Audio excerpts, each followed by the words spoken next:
Hello and welcome to the Tatiana Show. I'm very excited for this show today because it's a legal day, a lady legal day.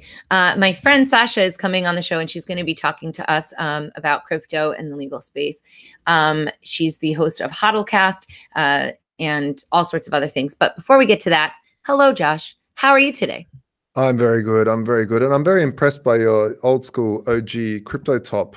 Thank you. I also am very impressed with it. What is this? The old Darkcoin logo, right? I think it's Darkcoin. Yeah, if my memory serves me. That's what I think too.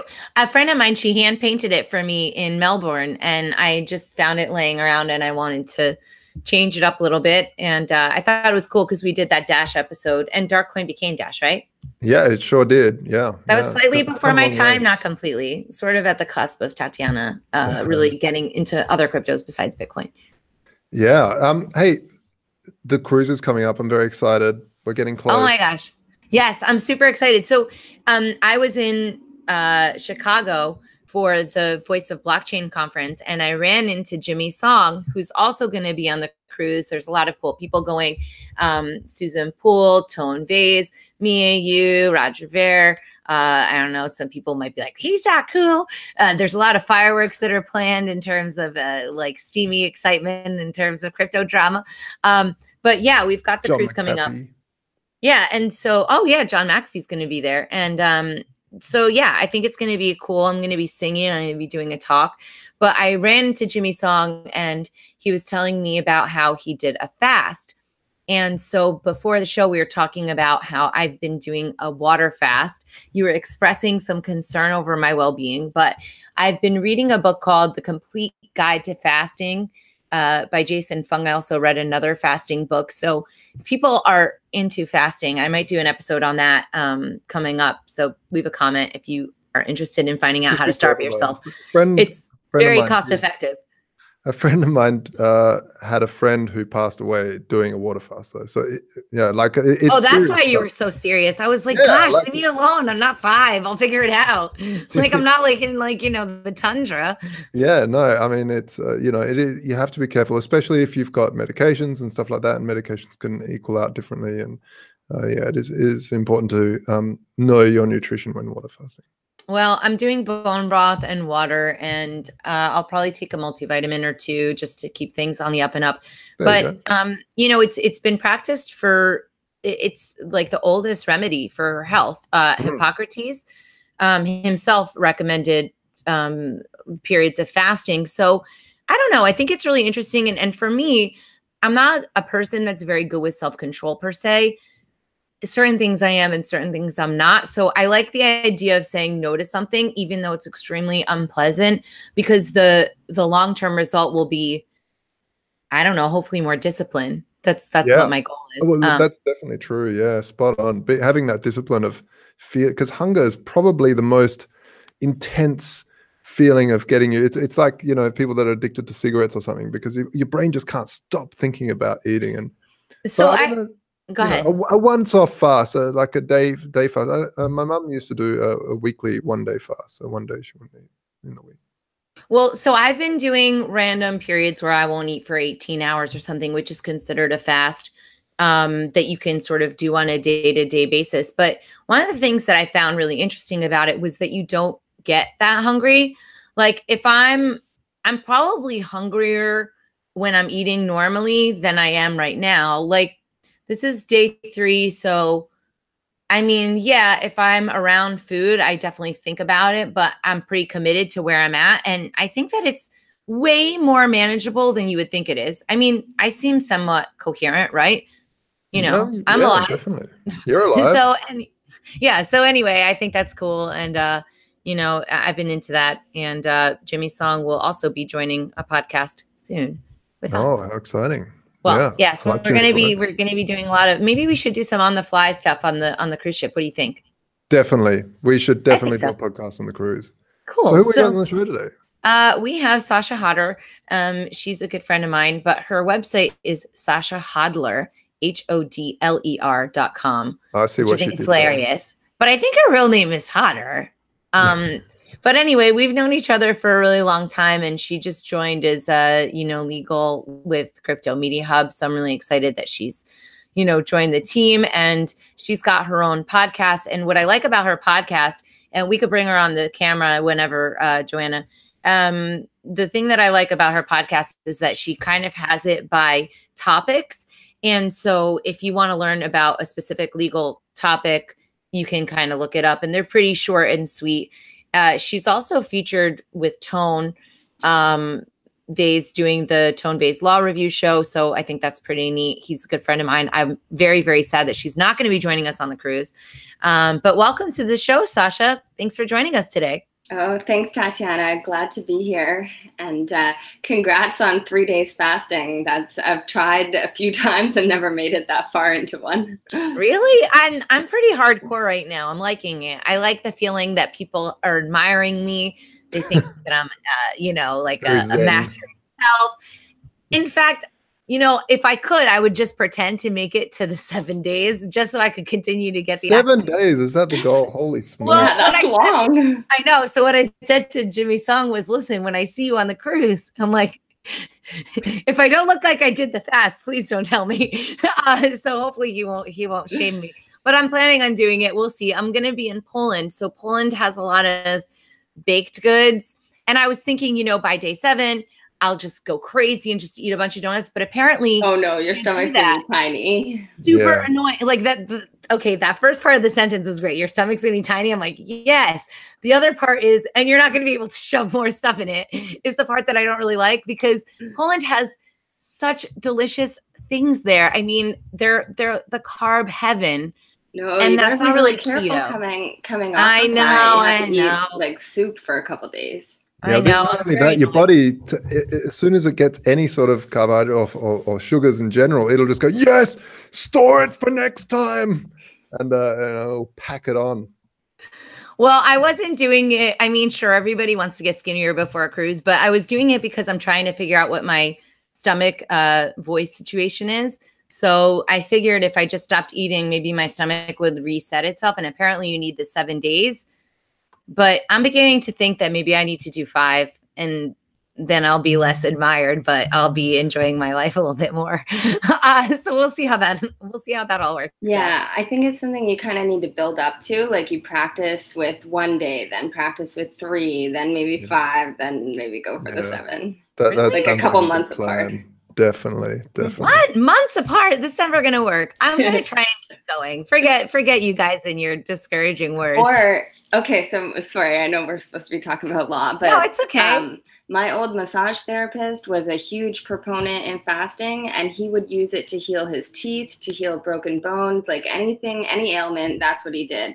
And he could do it for 10 days at a time.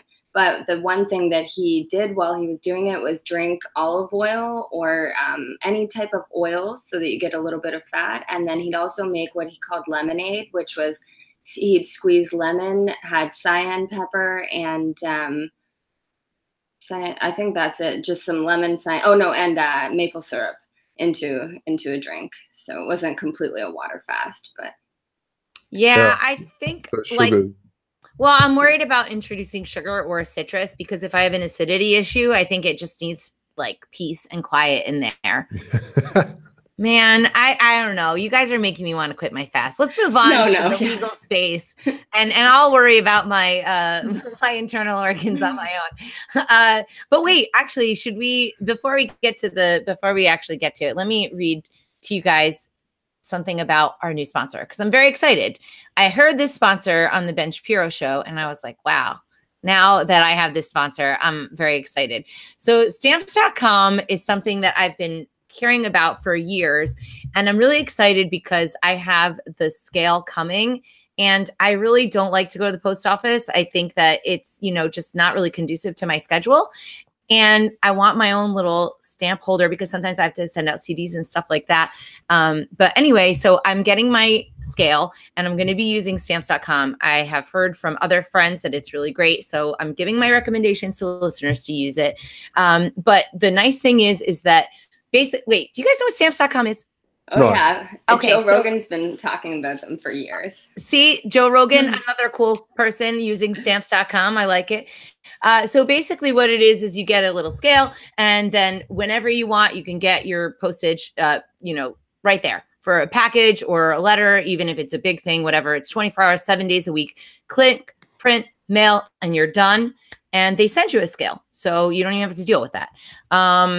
I don't know. I think if people want to use it, they can try it out. They can go to Moreau's. That's the special code. If you go to stamps.com, and there's a little radio microphone at the top of the homepage. If you type in Moreau's, you can get a 4-week trial, and that includes postage and a digital scale. So don't wait. That's stamps.com. Enter Moreau's, and you can be cool like me, not having to go to the post office, just sitting around, press and click, print, send, the end. See, stamps.com. All right, cool. So let's get to the real meat and potatoes of what we're talking about. Because Sasha, what are you doing in the crypto space? You're a lawyer. There's lots of lawyers. What drew you to this space? And tell me a little bit about your background.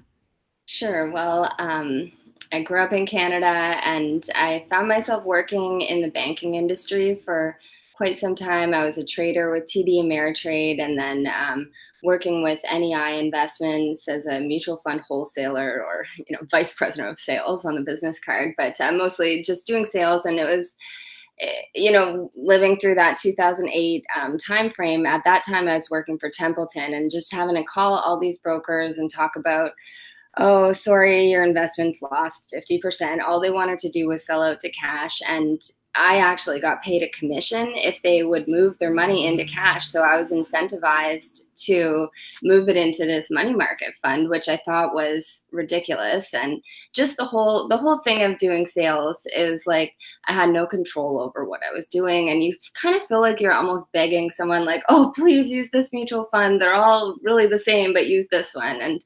I ended up having a few friends that were lawyers and seeing what their life was like, and it looked like they were actually helping people when they were working with them, and more problem solvers than trying to push sales of some product. So I just thought it would be I just thought it looked like a nice career change. So when I really wanted to move to Florida or somewhere hot in America. My sister lived down in St. Pete Beach, and I visited her a few times. And anyway, so I wanted to move here, couldn't seem to get a job. I was able to get the student visa to come to law school, and while working here, there was a mess with my student loans, trying to get money from the banks in America to Canada. And I have been a Joe Rogan fan for years, and he had Andreas Antonopoulos on, and it got me really pumped about Bitcoin and the potential for it in terms of, being a revolutionary thing. So I started. When was that? That was I started hearing about Bitcoin here and there between 2012 and 13, but it was the summer of 2014 that I moved here and started posting on Upwork to get any kind of jobs paying in Bitcoin. And that's when I got introduced to this ATM company, and I started working as the compliance officer there. So I got to know the intricacies of the state-by-state money transmission requirements. And it still was a time, it was right before the IRS came out and said that Bitcoin was property. So once they did that, we had to analyze everything differently. And I saw there were some big lawyers in the space that were really commanding a premium price point. And so all through law school, I had it in my head, like, okay, that's what I'm going to do once I graduate here. And I had Adela worked at the same ATM company. So she was kind of a mentor for me throughout the last couple of years. Very cool. So what do you think is going on in this space right now? Just a couple of days ago, we were talking about this big Turpin lawsuit, which I thought was pretty interesting. Then there's been some new announcements. Do you want to give us a lay of the land of what's going on right now, and maybe a little preview of what people would get? Because you've got that show with Tone. What's the deal with that? Because you've got the Hoddercast podcast, and then you've got the Tone-based law review show. So what's the latest news? Okay, yeah, I just do the Hoddercast kind of as I'm learning different subjects. There's not a lot of information out there from a law perspective on Bitcoin. It's, every other type of law, if you look at insurance defense or, breach of contract, anything like that, there's hundreds of blogs there. But on Bitcoin, there isn't really that much. So every time I come across a new subject, I try and write a blog about it, and then I'll just make a quick little video explaining it. And then sometimes I have guests on, and it's just fun. Like last week, I got to talk to Jen Seth about mining and Joe Looney about decentralized exchanges. Anyway, I just kind of have fun with it. There's no real structure, but the tone base, and there's not really many viewers either, like 20 or so. It's just for fun. But the one with Tone Bays, that one's, I really enjoy being on there because it's with several seasoned attorneys that, have a wealth of experience in the space. So hearing their perspective is always gives me a new way of looking at things, or helps me prepare each week. He gives out certain topics, so you get a chance to really read up and understand them better when you're going to be speaking on them to a kind of large audience too. So it's been yesterday though, we had Cody Wilson on, the guy that's doing the 3D gun printing, and that was a good update, but they blocked it off YouTube. I think it just got back on, but yeah, for the last 24 hours, it was blocked on YouTube. So wow. I think what everyone's saying on Twitter anyway is that they're treating him like Alex Jones. So. Tone or Cody Wilson? No, Tone was upset about it. Yeah, he set the whole interview up, did it, live streamed it, and then it was just disappeared. So they're treating because of Cody Wilson being on. Yeah. So even though YouTube doesn't have to protect its speech, like it has there's a clause in there that whatever YouTube or any of these content providers or platform providers have, they don't have to censor the speech. They're not going to get in trouble for what's said on it, but on their own choice, they're censoring it. So it's kind of strange. Well, but.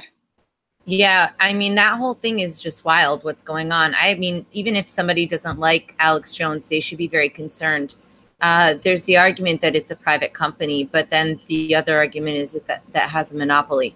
And it's quite, in bed with the government. So it's sort of protecting that monopoly in a way. Well, it doesn't really have a monopoly. I mean, there's plenty of streaming sites. Not really, because if you have all the advantages of the government giving you a bunch of goodies, then how do new people compete with somebody as big as YouTube, for example? If YouTube's getting a bunch of kickbacks and stuff like that, it's not going to be as easy. I mean, I think it's more of the network effect. The viewers are here, the viewers are on YouTube. But at the end of the day, we need to then move those viewers off. There's DTube, which is decentralized tube, YouTube version, and using, I think it's the Steemit blockchain.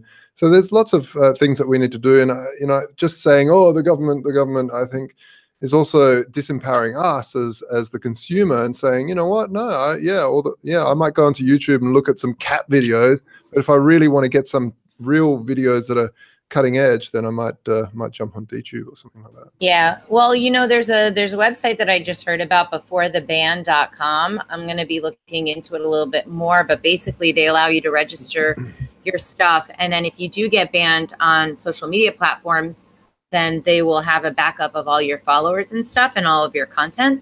So I'm going to look a little bit more into that, but it seems pretty neat. People want to check it out. I think it's Before the Ban. Yeah, beforetheban.com. It was interesting yesterday reading the articles about Cody Wilson.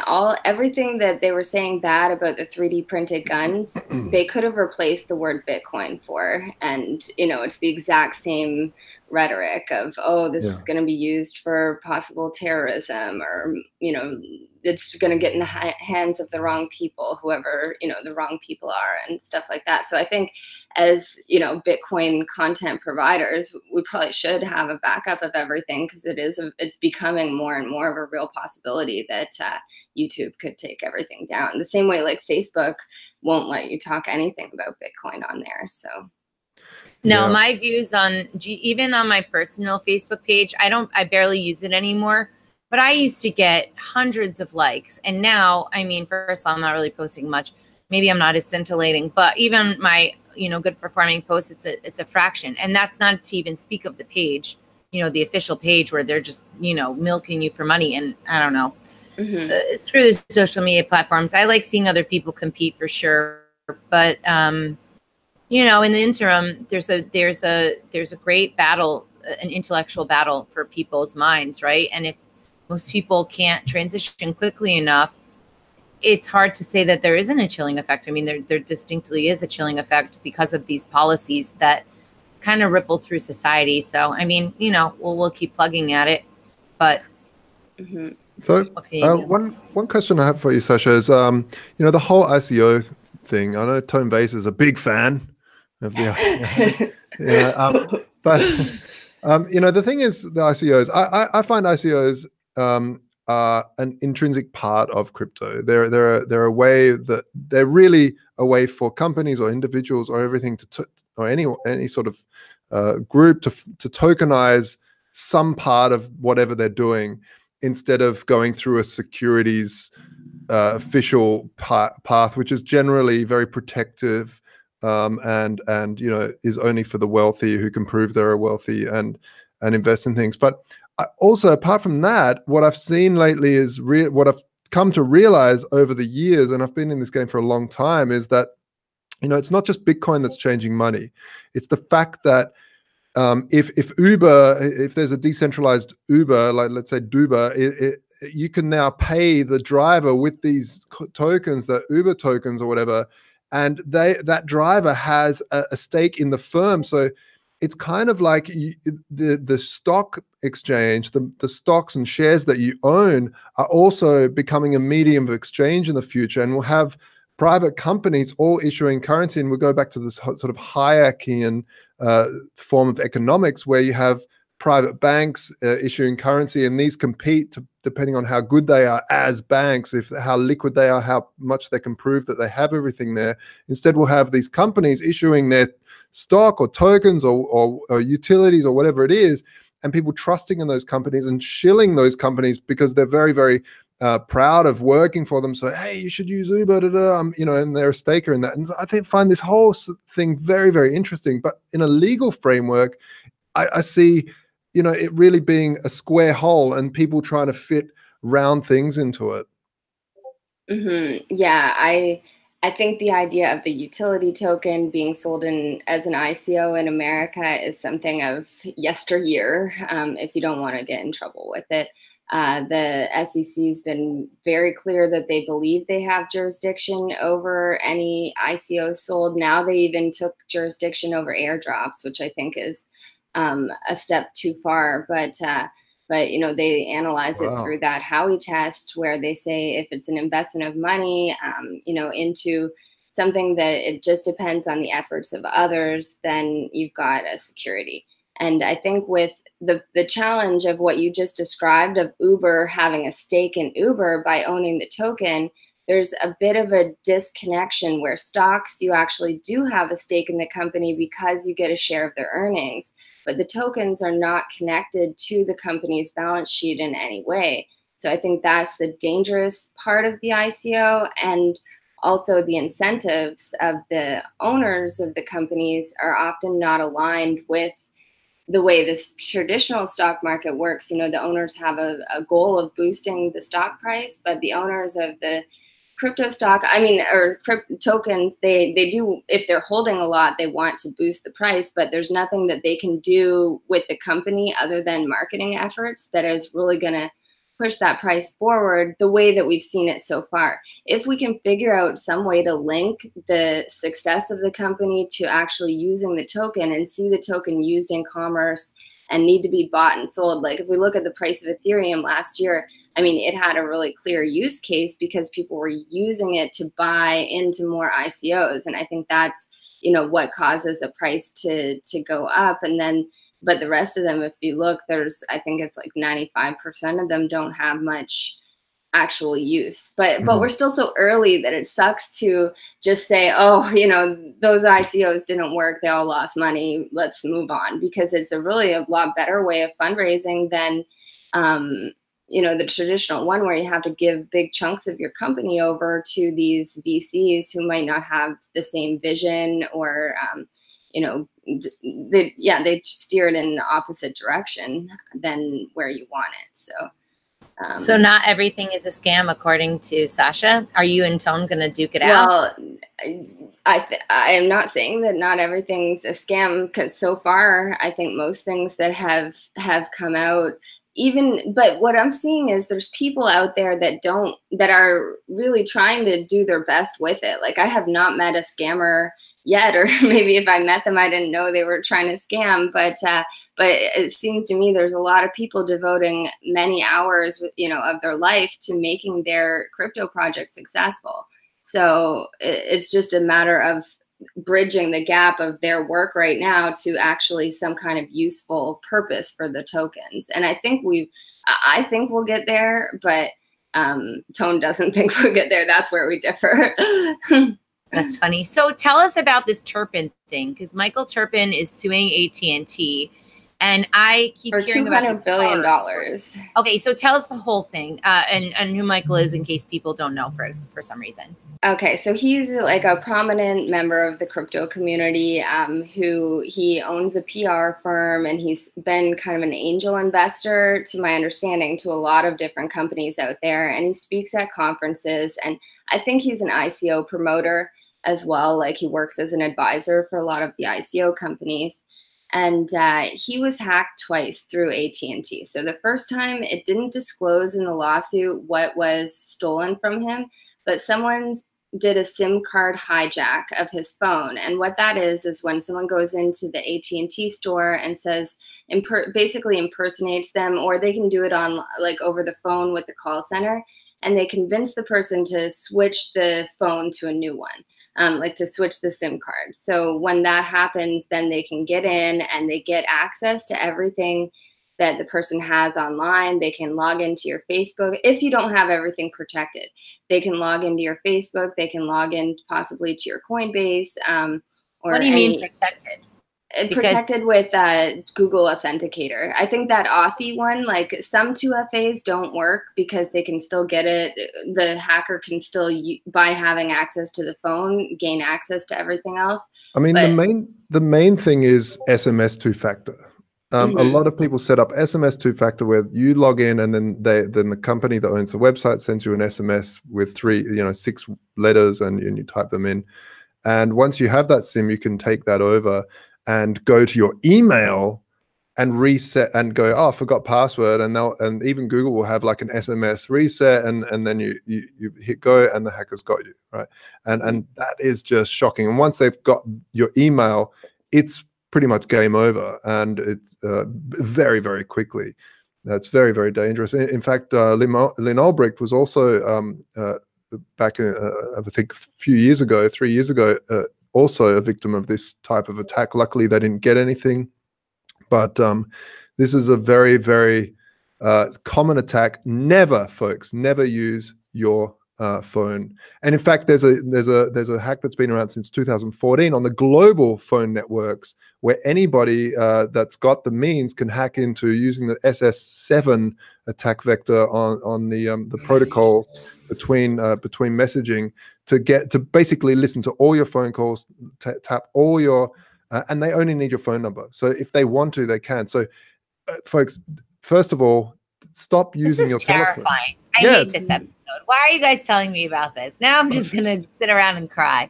What can people do if they have a hard wallet, though? They're pretty safe, I think. Yeah. Hard wallet's probably the best bet, right? Yeah, keeping it on the exchanges is, you're vulnerable. If you can put everything on a hard wallet, then you're going to be okay. That's the ticket. So what's going to happen? Are they going to get in trouble? I hope so, because looks like they had a lot of employees that were being probably bribed by the hackers to do this switch. So after his first one, he notified AT&T. I guess they convinced someone to make a payment to the hacker. And so he lost, it said, a lot of money on that one. It didn't say how much. Then like 9 months went by, and AT&T told him that they had an enhanced protection where the employee to change it over would have several notices on the screen, and they'd have to put in some password that only Mr. Turpin and his wife knew the password. And then when it happened, the hacker tried 11 times and failed to get the port done. And then the 12th time's a charm, someone did go ahead and do it. And so that employee, who hasn't been fired, that apparently has not been fired yet, or at all, just made a mistake. And, did the port, and it ended up losing him $24 million off some exchange. Wow. Off Coinbase, I think. Yeah. This is the trick. And if you think about something like O2 or AT&T, some of these big companies, they use this huge networks of support staff. So you ring up and you go, hey, I've lost my phone. Can you please change my SIM? And the first person's like, no, that's not against our policy if you can't answer these questions. You just hang up. These hackers hang up, and then they try again. And they try again. And look, you've got 1,000 people to try it until you get the one person who's tired at the end of the day. Oh, yeah, okay. And you've really socially engineered them. You've talked them, sweet talked them. My kid's sick and I really need to, no. Oh, okay, we'll let it go this time. But, next time you better have the, whatever.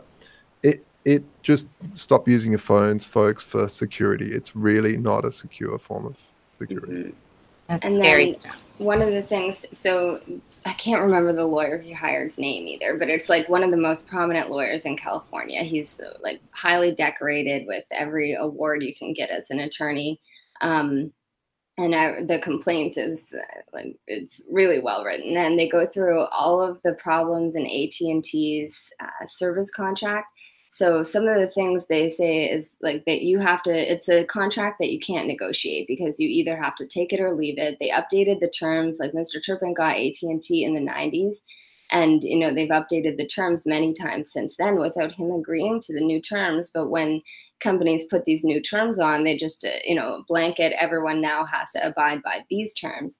And there's an arbitration clause in the terms. So I'm really curious to see the next steps. Like, hopefully they overcome the arbitration clause by saying that the whole agreement is void because it's against public policy, and it doesn't give him the proper redress of punitive damages or attorney's fees if he has to go to arbitration. But these arbitration clauses are really difficult to overcome. So that'll be kind of the next step, I think, of the case. And hopefully he does well. He's in good hands with the attorney he has. Yeah, well, it seems like they're just really, really negligent, and there's nothing that you can do to protect yourself from that. If you're, I don't know, it's just really, really terrifying.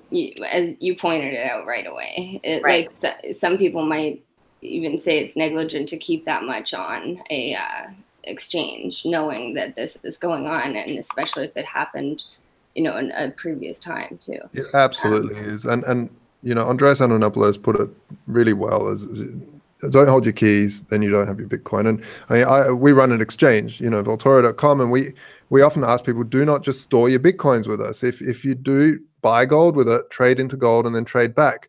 But when you don't need it and take that out of the exchange, sure, we've been around for 5 years, we've never been hacked, this and that. But look, you don't want to trust third parties. Basically, do your own due diligence. And like, for God's sake, $24 million sitting on Coinbase. Coinbase is a solid institution. They've done well.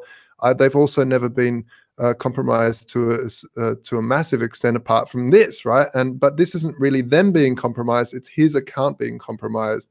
I think it was Coinbase. Don't quote me on that, folks. It didn't say in the complaint what exchange it was. Oh, right. Okay. Yeah. But, at the end of the day, it really is the users. We live in a world now where we have digital scarce goods that once they're gone, they're gone. And we don't have that much experience as humanity. I'm talking about, he doesn't have that much experience in digital security. And it's moving very, very quickly now that this digital asset has been invented. So hardware wallets, paper wallets, multi-sig is a fantastic use. You know, Copay wallet is great for multi-sig. That's what I was feeling like. It's wouldn't be exactly like a multi-sig, but AT&T on their side, shouldn't they have something like a multi-sig to make people, before people can port these phones over? Like, he's not the only person that's been subject to this kind of attack, and they are certainly on notice that it's happening every day, kind of is the way I understand it. I'm in a Facebook group with my first introduction to it, someone in Florida had it happen, and they contacted the FBI. There was no avail, and then they started amassing every person that it was happening to into this one group to get a class action together. And I think Mr. Turpin is paving the way for everyone else that's had it happen. So hopefully he can set some good precedent here, and then everyone can join in against AT&T. And you know, a company like that has the deep enough pockets to pay people back. Then it'll be an interesting question too of, do you pay back the value of the Bitcoin that was stolen last January, or do you pay back the value of what it would be today, or just actually buy the coins back for the people? That hasn't been settled yet, but yeah, it's very interesting. You know, the most important thing is, folks, never use SMS with phones. But also the Authy and LastPass also has a good authentication app. Google has the bare bones one of the authenticator protocol, but it is a time-based protocol, and there is a handshake, a private key handshake that takes place in which isn't encrypted, and that can be vulnerable at that moment. So I think that the most secure thing is the YubiKey style two-factor, which is a piece of hardware that you plug into your USB and you press the button, and that generates a certain code. And that really is one of the most secure methods. Saying that, the Authy and the Google Authenticator and the LastPass version of that is also extremely good at two-factor. But you do have those, yeah. So what is the forefront? Because Americans, you know, the poor Americans, they're really, for me, behind really a lot of intense regulations when it comes to ICOs or general investing in cryptos also. But I think ICOs is the main one. And now with this airdrop thing that you mentioned, which I've never heard of before, that they're also staking claim on those. I feel sorry because there's a revolution happening right in front of our eyes, and whether you like it or not, this thing is happening, and people are investing in these projects, and some of these projects could end up being the next Google, the next Facebook, and the American government is locking out American citizens from being able to participate in this new economy. And I find that very, very, very scary. If I was in America, I'd be like, what the? I'm not allowed to take part in this unless I can prove that I've got $1 million of liquidity lying around. I mean, that's intense. Is there anything moving forward? Is there a clearer picture of what the normal person can do? Well, there's regulated crowdfunding so now with the Jobs Act, there's a few things, you know, Regulation D and Regulation crowdfunding. Regulation D is the one that people are pursuing that's limited to accredited investors, but the Regulation CF allows non-accredited investors to invest up to $1 million total for the project. Like, each person can put around $2,500. But it really doesn't work for crypto as great as everyone says, oh, that's the solution. But no, because you have to lock the tokens up for a year under regulation, under Rule 144. So anyone starting a project is not, you know, wanting to lock their tokens up. You can't get any liquidity on it. So it's really, it's not a great solution. So what I'm seeing people doing is going outside of America and just not selling to Americans. And I think a lot of Americans are also quite savvy on using VPN, you know, services so that they can buy into other investment opportunities. That is not what the government wants, but that's, I think, what's happening. And, you know, that's always what happens when regulation comes in. People find ways around it. So that's kind of, well, it's for your own good, Sasha. It's to protect us from ourselves. Indeed. And you can go to the casino all you want, please. Yeah, we welcome you. You want to buy some lotto tickets? Those are A-okay. Investments? Oh no, we need to make sure. So Sasha, you're now featured on the Crypto Media Hub website. I'm so happy that we're working together. We're going to be together in just October for my birthday. In October. Oh, really? When's your birthday? October 24th. We'll be on that. Oh, we're going to be on the cruise. We'll be in Mexico. OMG, guys. The Contra Krugman cruise. Me, you, and Naomi Brockwell are going to be doing a panel. So that's going to be really fun. If people want to join us, they can go to contracruise.com. But if people want to listen to you and maybe, I don't know, get some legal advice, maybe listen to your podcast, check out what you're up to, where can they go and connect with you? Sure. I'm on Twitter at Sasha Hodler, and same thing, my website, sashahodler.com.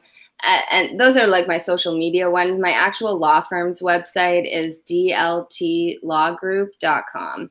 And there you can, book an appointment through the law firm too. So, yeah. Awesome. Excellent. Thanks so much, Sasha. Anything else, Josh? You. Thanks to our sponsors, stamps.com. Go to TatianaMrose.com if you like the upcoming Tatiana show jingle that you're going to be hearing, if you want to check out my music, or go to cryptomediahub.com. What's going on with Volturi? Anything, Josh? And what's your podcast? We've just launched our Discord channel, so people can jump on our Discord and chat all about investment in precious metals and crypto. And it's the only place on the net where precious metals people and crypto people actually get along and they love each other because they understand that they both fit together and don't just fight. It's ridiculous. There's nonsense about, oh no, gold, oh no, crypto. Like, come on, fiat is the big enemy. Anyway, it's really fun. Check it out. Volturi.com, Volt as in gold vault, and Oro as in Spanish for gold. Awesome. All right, everybody. Thanks very much. Make sure you subscribe. Make sure you share this show. Thanks to all the people putting out the show too. So yeah, thanks y'all. See you soon. Thank you, and stay strong with the water.